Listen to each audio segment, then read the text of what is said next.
네, 이어서 뉴스이들 시간입니다. 영남일보 전준혁 기자와 함께합니다. 어서 오세요. 네, 안녕하세요. 네, 9대 후반기 의회 출범을 전후로 지속하고 있는 경북, 포항시 의회 파행이 예결위 구성을 두고 다시 수면 위로 드러났다고요?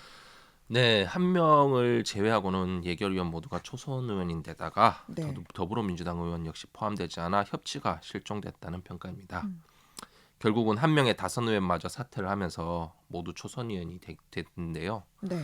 당을 불문하고 의원 간의 갈등 수위가 계속 높아지면서 중진들 사이에서는 탄식과 함께 자성의 목소리가 불거져 나오고 있습니다. 네. 이게 이제 초선 의원으로만 선출된 이유가 있는지 좀 자세한 경위를 설명해 주시죠. 네, 포항시의회는 지난 18일 날 제319회 임시회를 개회를 하고 8일간의 의사일정에 돌입을 했습니다. 네. 본회의를 앞두고 먼저 전체 의원 간담회가 진행이 됐는데 민주당 의원 7명 전원이 불참을 했고 네. 국민의힘 소속 다선 의원도 일부는 자리를 비웠습니다. 음, 이렇게 출발부터 삐걱거린 간담회는 예산결산 특별위원회 구성과 관련한 논의가 시작되면서 분위기가 극에 달했는데요. 네. 포항시의회는 지금껏 예산 심사를 앞두고 매번 예결위를 새롭게 구성을 했었습니다. 네. 그러나 지난 회기에는 예결위 위원회 임기를 선임된 날로부터 다음 연도 6월 말까지 즉 1년으로 정하는 조항을 신설한 바 있습니다. 음, 이렇게 되면 매번 구성하는 것이 아니라 1년 동안 그걸 맡아서 진행을 하게 되는데요. 네. 이에 따라서 예결위 구성 명단이 간담회 자리에서 발표가 됐고 음. 이를 두고 의원 일부는 상식에 벗어난 일이라며 비판하고 나섰습니다. 네, 그러니까 여기서 이제 발표된 의원들의 대부분 초선 의원이었나 보네요. 네, 맞습니다. 발표된 예결위원 명단을 보면요. 김상백, 김상일, 김종익, 김하영, 김형철, 양윤재, 이다영, 이상범, 정원석, 함정호, 황창규 총 11명으로 네. 이 중에서 이상범 의원을 제외하고는 모두 초선 음, 의원입니다. 이상범 의원 역시 이날 이후 사퇴 의사를 밝혔는데요. 네. 또 소속 정당도 물의를 일으켜 탈당한 김상백 의원을 제외하고는 전부 국민의힘 소속이고 일부 위원회는 위원장과 부위원장 모두가 예결위에 이름을 올려 빈축을 샀습니다. 네. 앞서 이 후반기 상임위원회 구성을 두고도 초선 의원 배치 등으로 문제가 불거졌었잖아요. 똑같은 일이 되풀이되는 상황에 일부 국민의힘 다선 의원과 민주당 의원들은 실망감을 넘어서 이제 허탈함마저 보이고 있다고요. 네, 한 다선 의원은 이런 상황을 보고 50만 시민을 대표해 3조 원이라는 예산을 다루면서 경험 없는 초선 의원들이 잘해 나갈 수 있을지 의문 이렇게 밝히고 네. 지금은 선배도 없고 후배도 없고 아무것도 없이 오직 표 17개만으로 모든 걸 결정하는 모습을 보면서 참담함을 느낀다고 말했습니다. 음. 한편 포항시의회는 이날 본회의에서 예산결산특별위원회를 구성하고 위원장에는 김하영 의원을 부위원장에는 이다영 의원을 선출했습니다. 네, 포항시 의회 관련 소식이었고요. 다음은 이강덕 포항시장이 이준석 의원의 공천 개입 관련 논란에 대해서 가히 충격적이다라는 입장을 밝혔다고요. 네, 이 시장은 19일 기자회견을 열고 이준석 발언 관련 질문에 언론을 통해서 확인을 해본 사항을 종합해 보면 충격적이다 이렇게 음, 밝히고 공당의 공천이라는 것이 어떻게 이런 일이 있을 수 있느냐 싶다 이렇게 말했습니다. 네, 이어서 당시에는 본인이 후보자 신분이어서 정확한 내용은 알 수가 없다 이렇게 말하면서도 이미 지나간 과거를 왈가왈부 따질 겨를이 없고 포항 음, 시민을 위해 일을 하기도 시간이 부족하다고 선을 그었습니다. 네. 그러면서 이 시장은 대통합을 강조했다고요. 네, 과거는 묻어두고 산적해 있는 현 포항의 과제 해결을 위해 모두가 힘을 모아야 한다는 것인데요. 네, 그는 선거는 선택이고 정치는 통합이다며 선거가 끝나면 입후보한 사람이나 당선된 사람이나 음, 또는 지역의 국회의원이나 시의원이나 모두가 힘을 합쳐서 도시를 앞으로 나아갈 수 있도록 하는 의무가 있다고 했습니다. 네, 그러면서 이준석 발언으로 논란이 된 김정재 국회의원과도 같이 손잡고 나갈 것임을 천명을 했는데요. 네, 이강덕 시장은 김정재 이상희 국회의원은 물론 시도의원과도 같이 힘을 합쳐서 시장으로 뽑아준 시민들의 뜻을 받들겠다고 말했습니다. 네.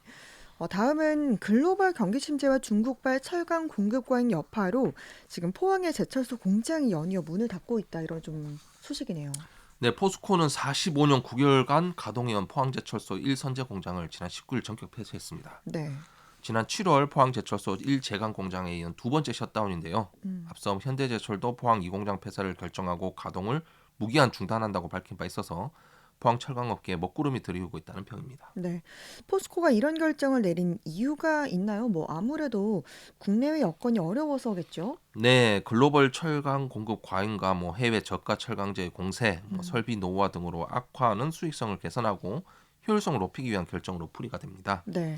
포스코 측은 시장 여건에서 노후화된 설비의 경쟁력과 수요 감소의 영향을 감안해 품질과 관계없는 저가제 시장 공급을 축소하는 방향으로 일선제 공장 효율화를 결정했다고 설명했습니다. 네. 그러면 여기 일선제 공장에서 생산하던 제품과 인력들은 어떻게 되는 겁니까? 네, 포스코는 일선제에서 생산하던 제품은 포항 2에서 4선제 공장에서 전환 생산을 할 계획이다 이렇게 밝히고 네. 근무하던 직원 역시 이달 말까지 공장 정리 후 타 부서로 재배치할 예정이라고 밝혔습니다. 네. 포스코는 이와 관련해서 저가제 가격 중심의 경쟁 시장 비중을 축소를 하고 고부가 가치 제품 중심으로 역량을 집중할 계획이라고 밝혔습니다. 네.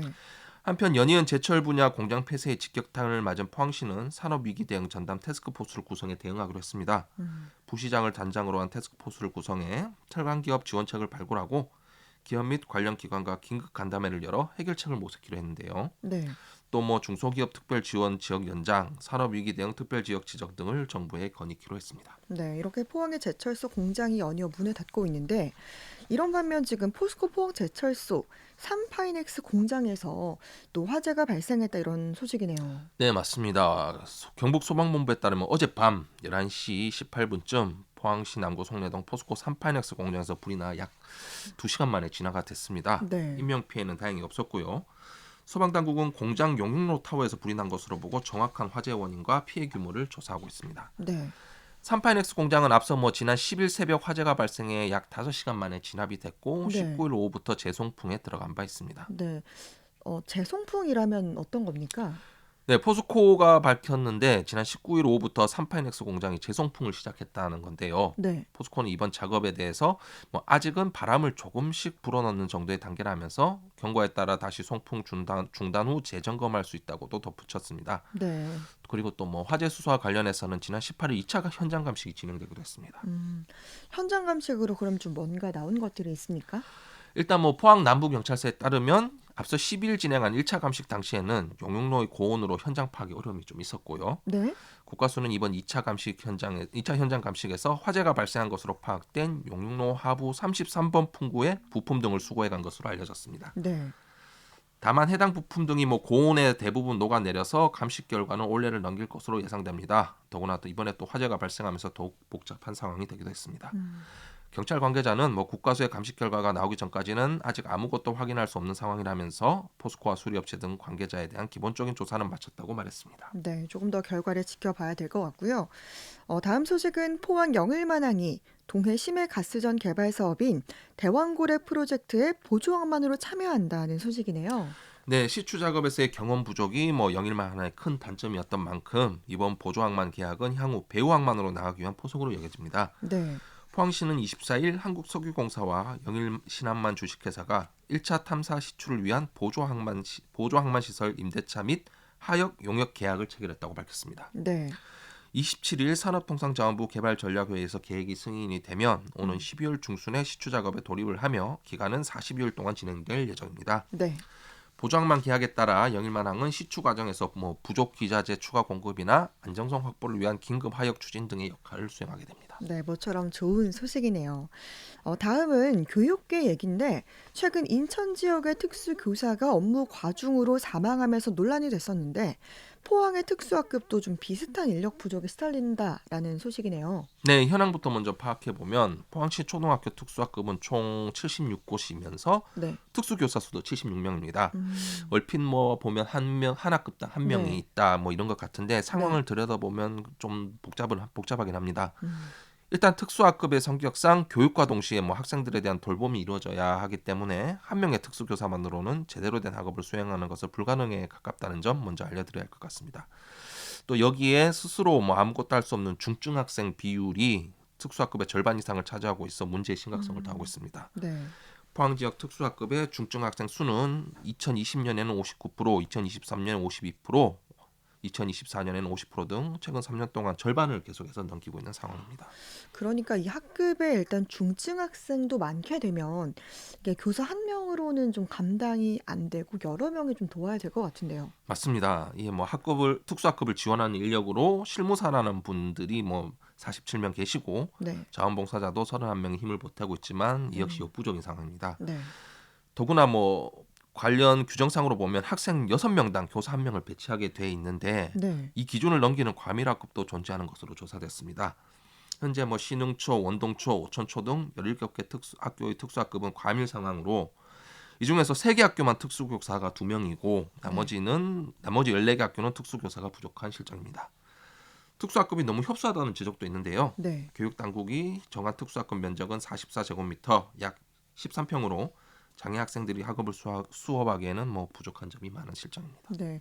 그러면 이에 대해서 교육 당국의 반응은 좀 어떻습니까? 네, 교육당국에서는 특수학급을 지원하는 인력을 대폭 늘려야 한다는 데는 공감을 하고 있습니다. 네. 포항교육지원청 관계자는 경북교육청도 이 문제에 대해 공감하고 있고 지원 인력을 더욱 늘리도록 예산 편성에 신경을 쓰고 있다면서 음.